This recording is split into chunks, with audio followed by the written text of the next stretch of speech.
Assalamualaikum warahmatullahi wabarakatuh. Bismillahirrahmanirrahim. Alhamdulillahirabbil alamin.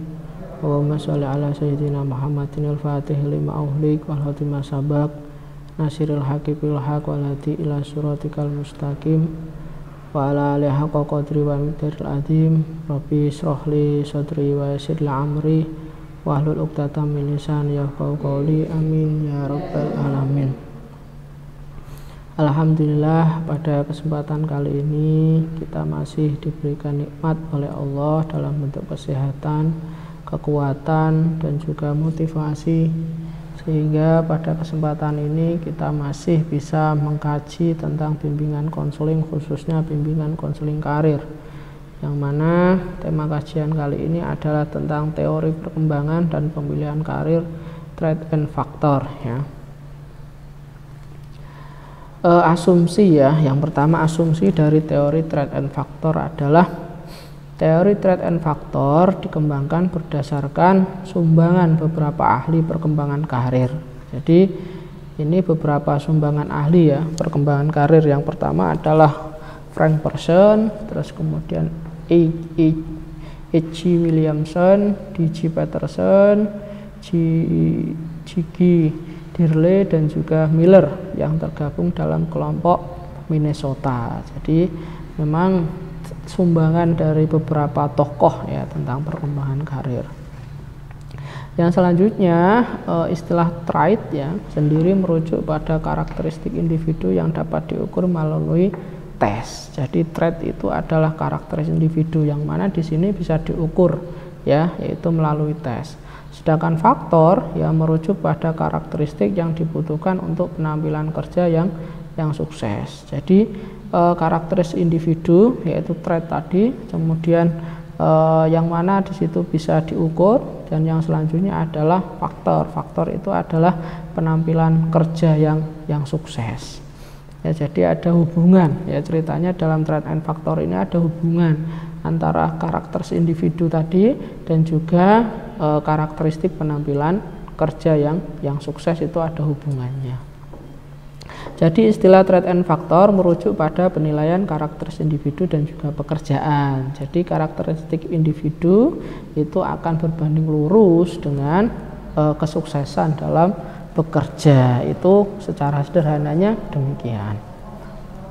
Nah, dalam asesmen trait ini ya, Person mengajukan bahwa untuk memilih karir seseorang individu idealnya harus, jadi individu ya dalam memilih karir ya menurut Person itu idealnya itu harus apa saja. Kira-kira yang pertama, pengertian yang jelas mengenai diri sendiri, sikap, minat, ambisi, batasan sumber, dan akibatnya. Jadi dalam kita memilih karir kita itu harus tahu tentang diri kita sendiri, sikap kita, minat kita, ambisi kita, batasan sumber, dan juga akibat-akibat dari pekerjaan yang kita pilih atau yang kita yang kita kerjakan nanti. Kita itu harus jelas ya, harus tahu. Terus yang kedua ya, dalam memilih karir yang kedua itu harus pengetahuan akan syarat-syarat dari kondisi sukses, keuntungan, kerugian, kompensasi, kesempatan, dan harapan masa depan pada jenis pekerjaan yang berbeda-beda. Selain kita harus tahu tentang diri kita sendiri, baik sikap, minat, ambisi, dan lain sebagainya, itu kita juga harus tahu ya tentang syarat-syarat kondisi kesuksesan, keuntungan, kerugian. Jadi harus tahu ya apakah bagaimana keuntungannya, bagaimana kerugiannya, bagaimana kompensasinya, bagaimana kesempatannya ya dari perbedaan dari beberapa pekerjaan atau dari pekerjaan yang berbeda-beda tersebut. Kan banyak ya pekerjaan ya. Jadi kita harus tahu keuntungannya, kerugiannya, kompensasinya, kesempatannya. Kita itu harus tahu dalam kita memilih karir. Yang ketiga, dalam kita memilih karir ya menurut Person, pemikiran yang nyata mengenai hubungan-hubungan antara dua kelompok atau fakta-fakta ini. Jadi hubungan antara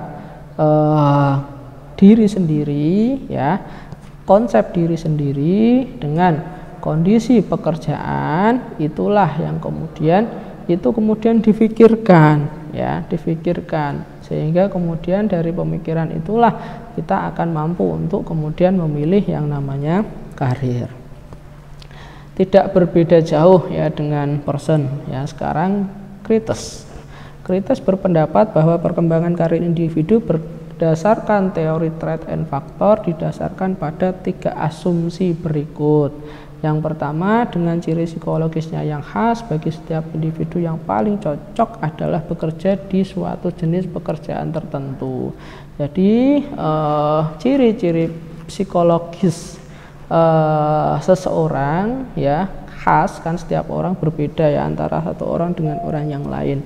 Itu akan cocok ya jika bekerja di suatu jenis pekerjaan tertentu. Jadi satu orang itu akan cocok dengan pekerjaan tertentu. Jadi berbeda, bisa jadi berbeda antara si A itu cocok dengan pekerjaan apa, si B akan cocok dengan pekerjaan apa, ya, karena psikologis seseorang itu sifatnya khas, unik, ya, masing-masing orang berbeda.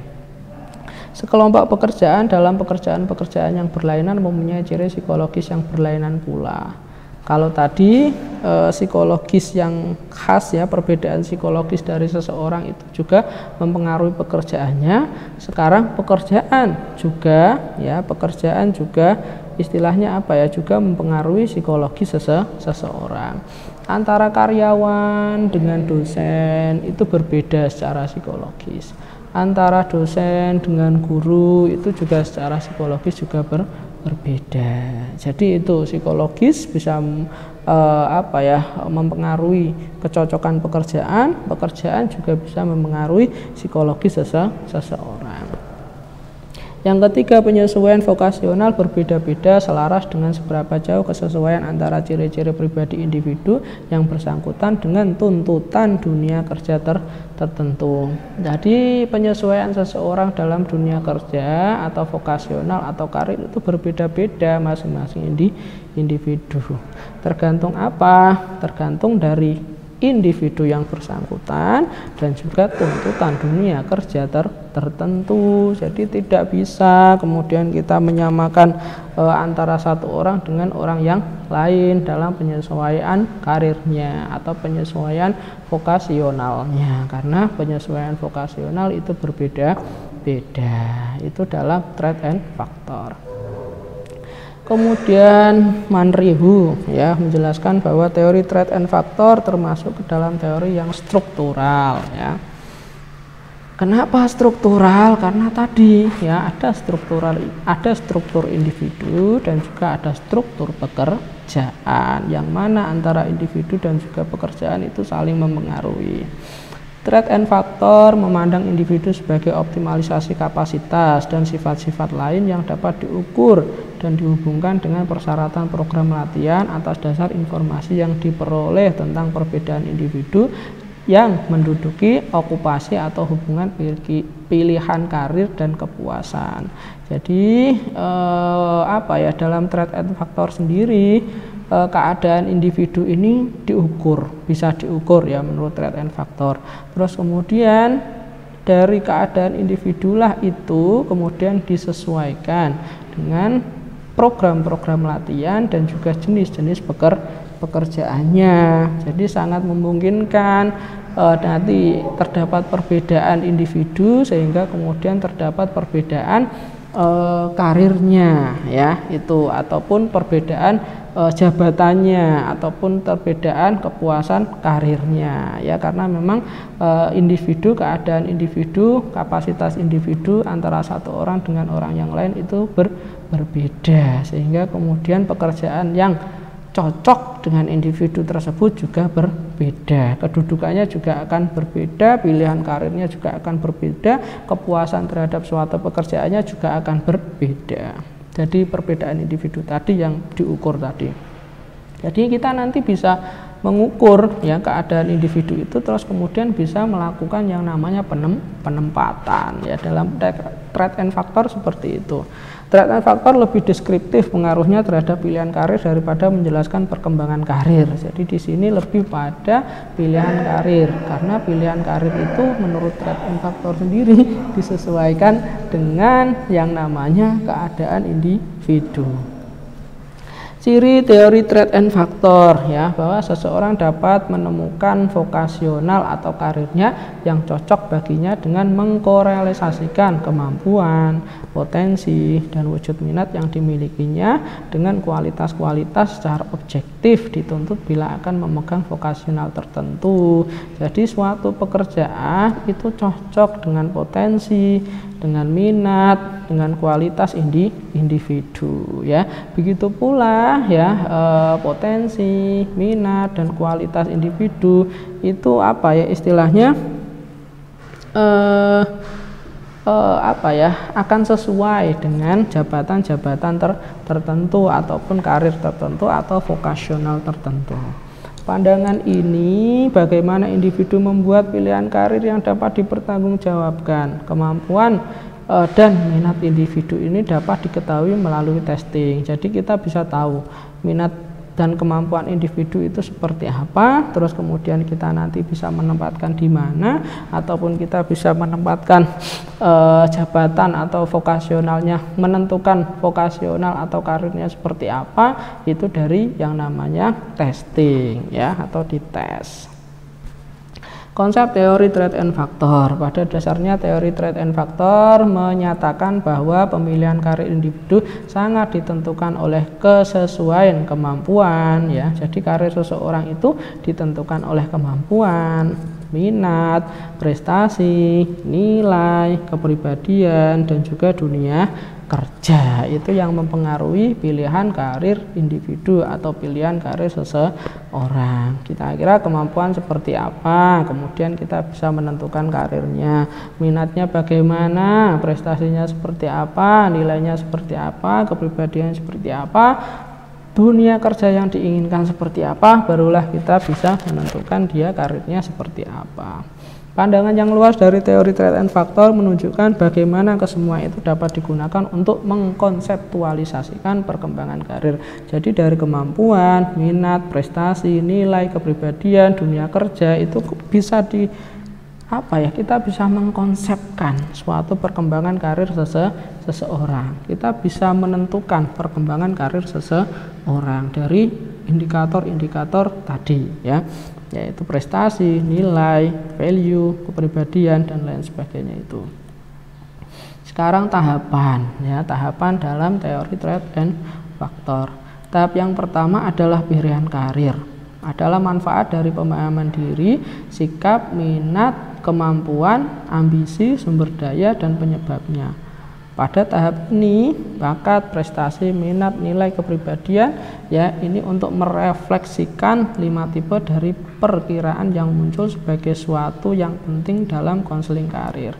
Jadi dalam konseling, dalam teori threat and factor ini ya, dalam konseling karir threat and factor ini ya, minat ya, sikap, kemampuan itu kita yang pertama, pada tahapan pertama itu kita bisa jadikan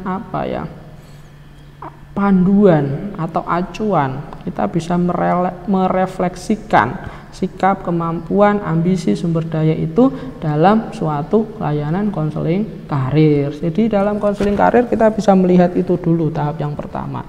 Sikapnya seperti apa, minatnya seperti apa, ambisinya seperti apa, sumber dayanya bagaimana. Lah, dalam konseling karir, threat and factor bisa dalam tahap pertama dengan cara seperti itu terlebih dahulu. Dipahami dulu ya dirinya atau konselingnya ya. Tahap yang kedua, mendapatkan pengetahuan dari syarat dan kondisi kesuksesan, keuntungan dan ketidakuntungan, kompensasi, kesempatan, dan prospek dalam jalur karir yang berbeda. Nah, setelah kita mengetahui pemahaman diri dari konseling itu, yang kedua kita memberikan pengetahuan tentang syarat dan kondisi suatu pekerjaan. pekerjaan, ya. Misalnya keuntungannya bagaimana, kerugiannya bagaimana, kompensasinya bagaimana, kesempatannya bagaimana, ya. Pada tahap ini didiskusikan bagaimana konselor dapat membantu konseli membantu konseli dalam mendapatkan pengetahuan ini. Jadi kita ya sebagai seorang konselor membantu memberikan informasi kepada konseli kita tentang kondisi suatu pekerjaan, ya. Jadi tahap pertama mengetahui diri atau pemahaman diri konseli, tahap yang kedua memberikan informasi tentang kondisi suatu pekerjaan. Tahap yang ketiga menurut person adalah bahwa sebuah pilihan yang diharapkan dibuat dengan alasan yang benar dan hubungan dua kelompok ini, ya tadi antara pemahaman diri dan juga pekerjaan. Di sini pertimbangan integrasi informasi tentang diri dan dunia kerja memberikan fokus yang tidak dibatasi untuk penggunaan kemampuan kognitif, tetapi juga refleksi kemampuan diri. Jadi dari pemahaman diri, dari pemahaman kondisi pekerjaan itulah itu bisa menjadi sebuah, dari integrasi itu bisa menjadi sebuah pertimbangan dalam menentukan keputusan karir dari konseli. Jadi antara pemahaman diri dan juga kondisi pekerjaan itulah yang kemudian kita integrasikan dalam apa, ya, dalam menentukan keputusan karir. Dari mana? Dari alasan yang benar dari kedua tadi. Misalnya si konseli, ya, misalnya si konseli seorang yang introvert misalnya, terus kemudian pekerjaan yang cocok dengan orang yang introvert itu seperti apa. Nah, nanti bisa terus kemudian diintegrasikan, ya, itu pekerjaan yang cocok seperti apa terus kemudian diintegrasikan. Maka si A bisa bekerja di sini, si B bisa bekerja di sini, si A cocok bekerja di sini, ya. Jadi dari integrasi pemahaman diri dan juga integrasi pengetahuan tentang sebuah atau kondisi suatu pekerjaan agar ditemukan sebuah alasan dalam menentukan keputusan karir, ya. Mungkin itu yang bisa saya sampaikan, ya. Terima kasih atas atensinya. Mohon maaf atas segala kekurangan, ya, tetap jaga kesehatan. Dari saya cukup sekian. Assalamualaikum warahmatullahi wabarakatuh.